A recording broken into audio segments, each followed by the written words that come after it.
the GHS Sports Radio studios and the GHS Sports Network. This is The Rant, coming to you live from Atlanta, Georgia on a wonderful Monday evening. We are presented as always by Guapaholic Entertainment and Anchor Collision Center on Warner Robins. Call Rick, 478-922-9090. 478-922-9090. You can contact the show on Facebook.com/James Lassiter, Facebook.com/The Rant. Hit us up on Twitter at GHS Sports Radio, at Mr. Payton, at Radio Guy 15. Email the show, ghsportsradio@gmail.com. We have a ton to get into today. We got some Antonio Brown. Thank God that trade has finally been made. Thank God that trade has finally been made. But let me start here. Developing story over the last, I guess, 18 hours, I reckon. So Conor McGregor. Let me first just, for the ones listening and not watching, I'm shaking my head right now. Because he's in trouble again. He can't stay out of trouble. We have seen the rise and the fall of the great Conor McGregor.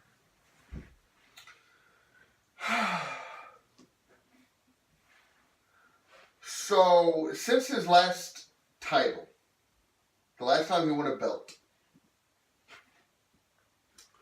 he has caused massive injuries, severe injuries in Brooklyn involving a bus.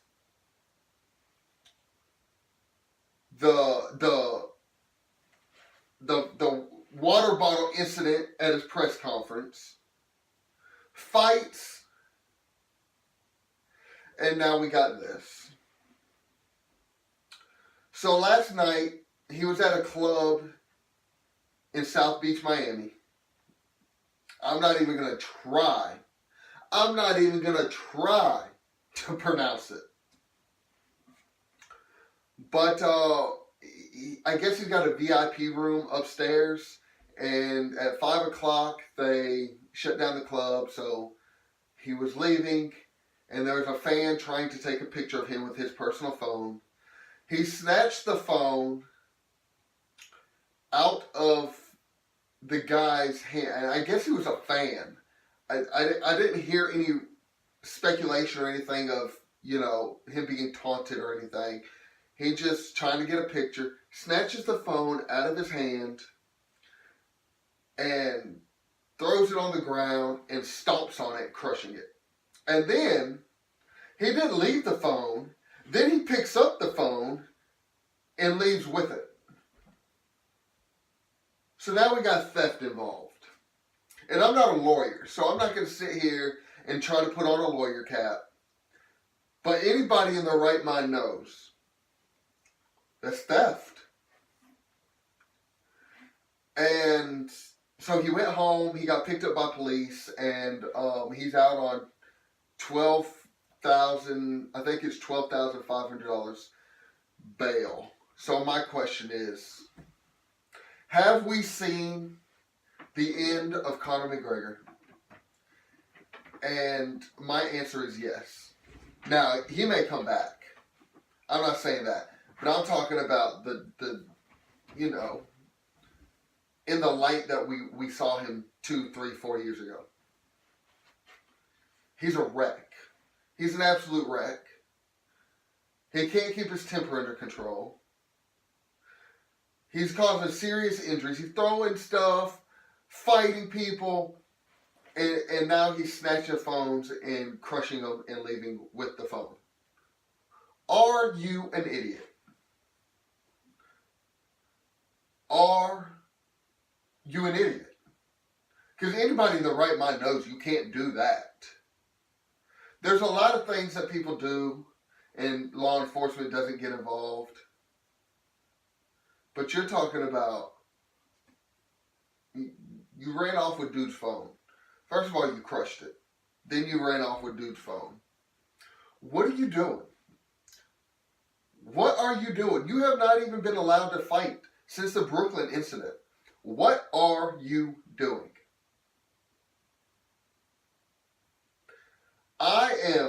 I'm literally speechless about this whole situation. Like, I have a lot of thoughts in my head, but I'm to a good percentage,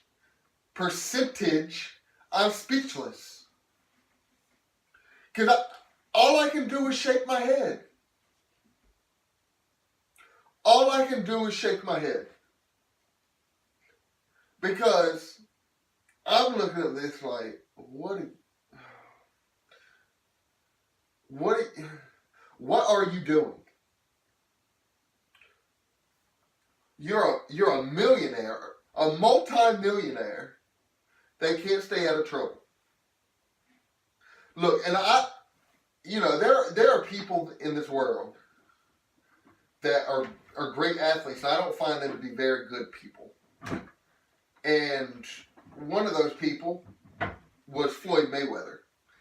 I always said Floyd Mayweather is not a good human being, but even Floyd Mayweather isn't dumb enough to do this. And his attorney came out, made a statement. Last evening, Conor McGregor was involved in a minor altercation, minor, involving his cell phone that resulted in a call to law enforcement. Mr. McGregor appreciates the response of law enforcement and pledges full cooperation. Minor incident or altercation. It's kind of, I guess the bus incident was just a minor altercation as well. So let me segue into this Antonio Brown thing, because for the last 2 weeks, it really ramped up over the last 2 weeks. It's been going on since week 17 of the regular season, probably before that. But he's been on a 2-week circus. I mean, it looked like he joined the Barnum and Bailey for 2 weeks. It was a mess. The whole thing was an absolute circus. He would not stop talking. Anytime he had an opportunity to, he was running his mouth. Anytime. And he wasn't doing himself any favors with all the talking. I really wish that his agent would have just grabbed him, put his arm around his shoulder, sat him down, something, and was just like, "Hey, B, I need you to do me a favor right now and just shut the hell up. Because you're not doing yourself any favors whatsoever. None." But he didn't. He kept talking and kept talking, and he wasn't going to stop talking. And finally, this whole thing is over with. Well, let me rephrase that. Whole thing ain't over with. But now he's a Raiders problem.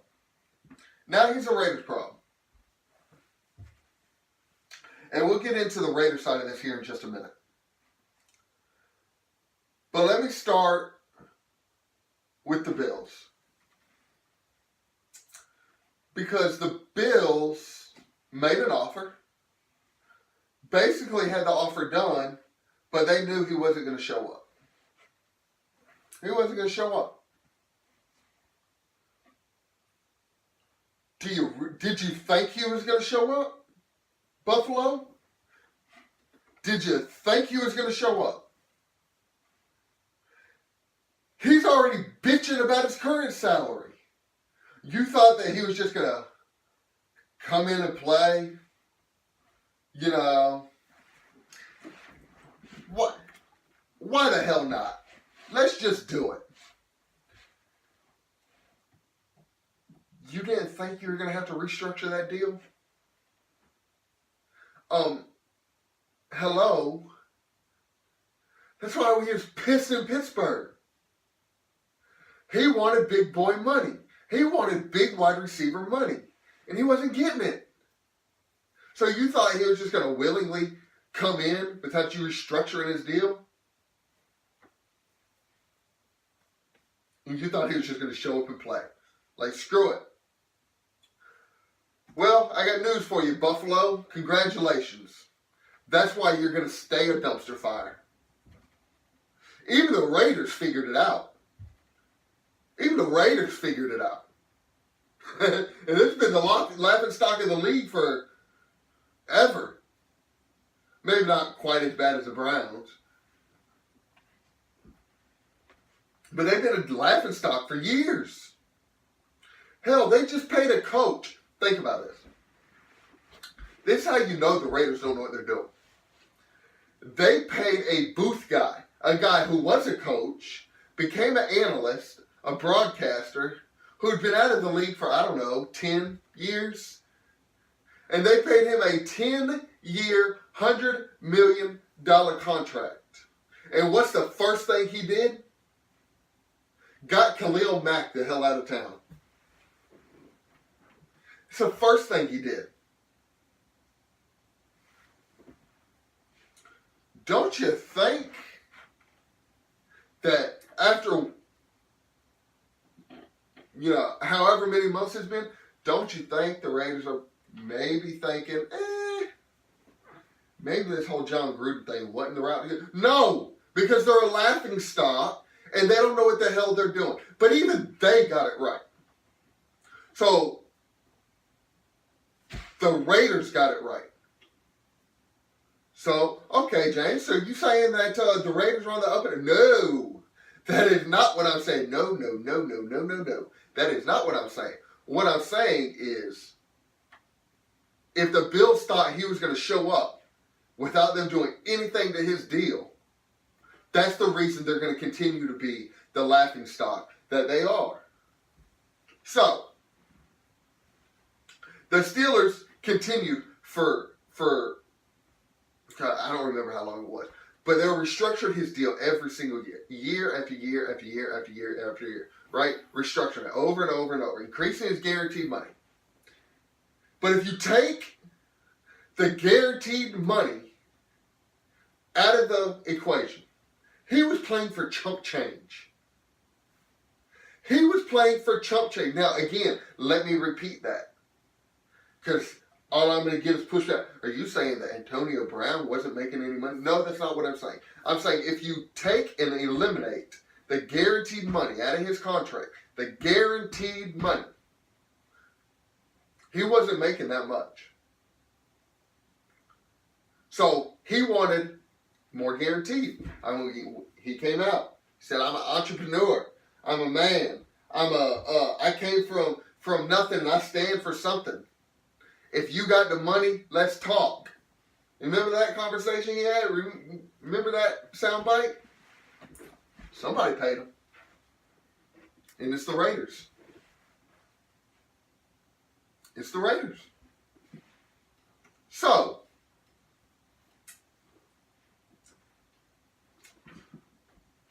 now, all I need from him now is to quit talking. I need you to stop talking. You got your money, stop talking. Stay off Instagram, stay off Twitter, stay off Periscope, stay off Facebook, stay off all the social media. Matter of fact, don't even hold an interview at ESPN, Fox, anyone. Just stay off the airways, right? That's the first thing I need you to do. Second thing I need you to do is I need you to get rid of that ridiculous mustache. That's the ugliest thing I've ever seen in my life. It's yellow. And if you look at it quickly, it almost looks gray. He looks old. It makes him look old. But he wants to be treated like an adult. I'm an adult. I'm a man. Well, act like it. You've been acting like a child. You've been acting like a child playing in the circus for the last 2 weeks. Act like it. All right? And let me talk about the Raiders for a minute. This is not a good move by the Raiders. It's not. I don't like it. So let me throw a question out there. Are the Raiders better today with Brown than they were yesterday without Brown? Let me ask it again. Are the Raiders better today with Brown than they were yesterday without Brown? And the answer is no. It's a hard no. They're not better today with Brown than they were yesterday. Oh, well, how can you say that? They got an elite wide receiver. Yep. And you don't need them to win Super Bowls. Ask New England. They just won a Super Bowl with an aging quarterback and an aging slot receiver. Let me say that again. The Patriots just won a Super Bowl with an aging quarterback and an aging slot receiver. Again, aging quarterback, aging slot receiver. You don't need an Antonio Brown to win. You don't need an Odell Beckham to win. You don't need a Randy Moss to win. Those are what we like to call luxuries, not necessities. Let me tell you what a necessity is if you're trying to build a championship caliber team today. Number one, of course, quarterback. Of course it's quarterback. Your Tom Brady's, your Andrew Luck's, your Aaron Rodgers. The list goes on. Russell Wilson's. It's not a Blake Bortles. So you need a quarterback, right? That's the first thing. The second thing is you need somebody to protect that quarterback, right?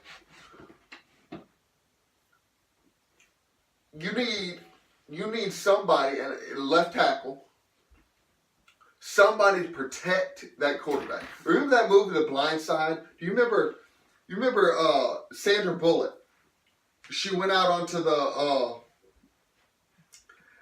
field. She said that your offense is like your family, and you don't want anything bad to happen to your family, right? And so she went through this whole thing. I can't quote the movie word for word, but she said your job is to protect the quarterback. So, number one, a quarterback. Number two, left tackle, right? Now you need, who's number three? Number three is you need somebody to get the other guy's quarterback. Defensive end.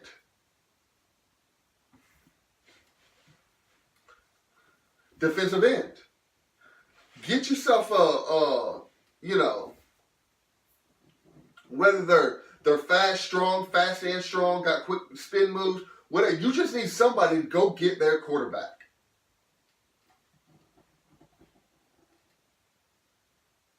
And then you need a cornerback. Not a wide receiver. You need a Darrelle Revis. You need a Patrick Peterson. You need a Richard Sherman. Somebody who can cut that field in half because of how good your corner is. It's not wide receiver. It's not running back.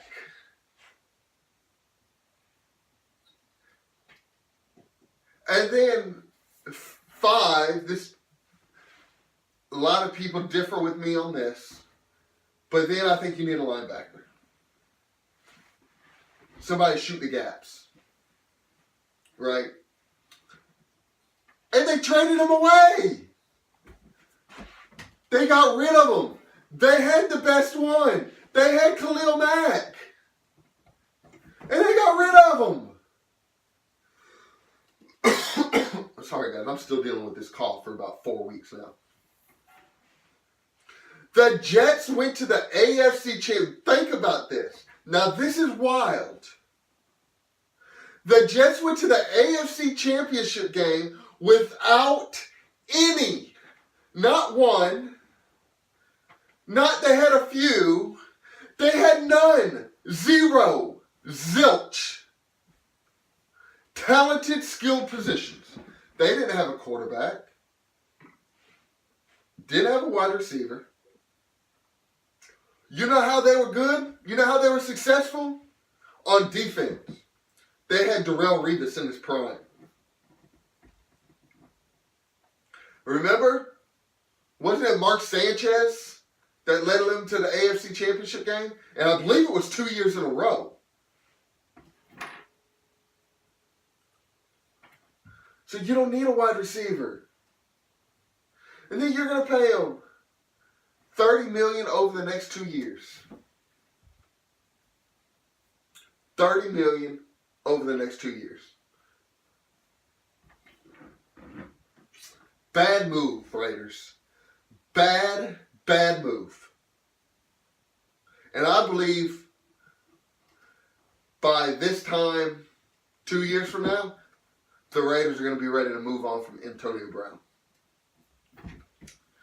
So, and let me transition to one thing real fast. If I hear one more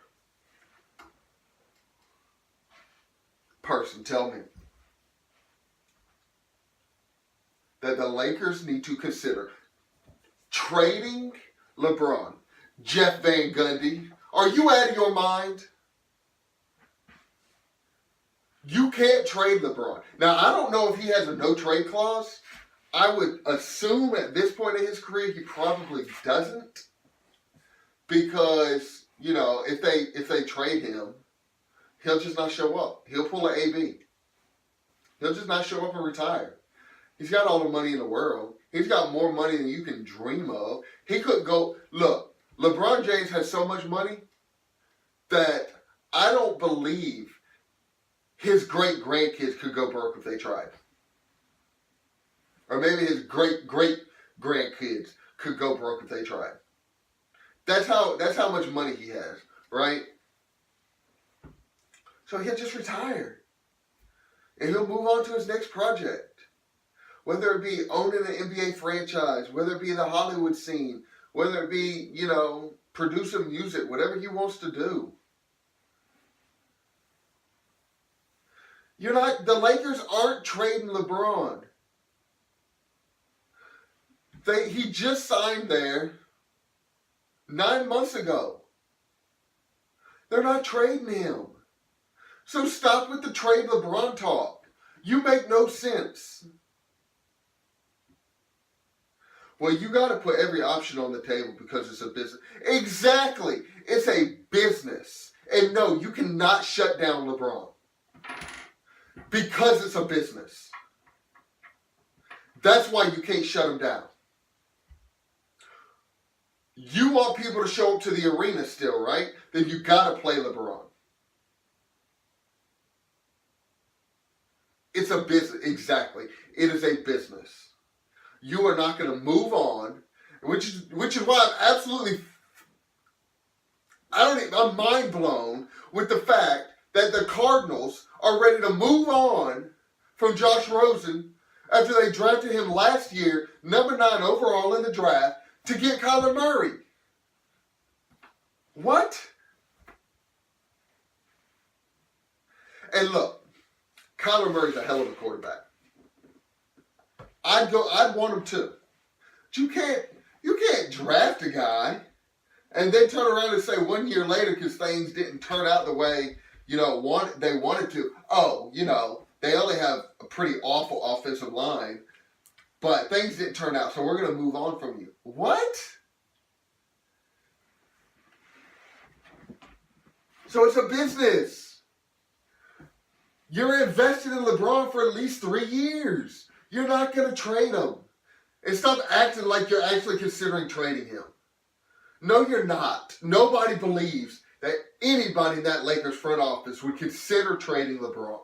Come on now. This is crazy. Was this season a letdown? Yes. Was this season... Do I think LeBron could have took this team into the playoffs in the Western Conference 5 years ago? Oh, hell yeah. Yeah, I do. 5 years ago, yeah. Now, he's got so many miles on his legs. He is tired. He is burnt out. And I believe the growing is just the start of possibly more injuries for LeBron. So when he came to LA, I said he's going to get him a title in LA, and I don't see it now. I just don't. I don't think he's going to get a title in LA. But he's got his kids enrolled. You know, they're not trading him. So stop with the trade LeBron talk. The Rant has been presented by Anchor Collision Center in Warner Robins. I know everybody's been in an accident. I know I have. When I did, I needed the best place to ensure it was done right the first time. So I went to Anchor Collision Center in Warner Robins one weekend, and I was back on the road. He'll take care of everything. He will even handle the insurance companies. They use words and phrases you do not understand. Well, Rick does, and he'll take the stress out of collision repair. Call him, 478-922-9090, 478-922-9090, 478-922-9090. Y'all catch us later in the week. Today's Monday, right? Monday? Okay. I couldn't remember for a minute. Y'all catch us on Thursday in the Rant. Catch us you can catch us every Sunday night with our new Motorsports Week Wrap-Up Show right here on YouTube, Facebook, GHS Sports Radio, GHS Sports Network. Y'all be safe, be easy. Y'all have a good rest of the week. We will see y'all Thursday. Peace.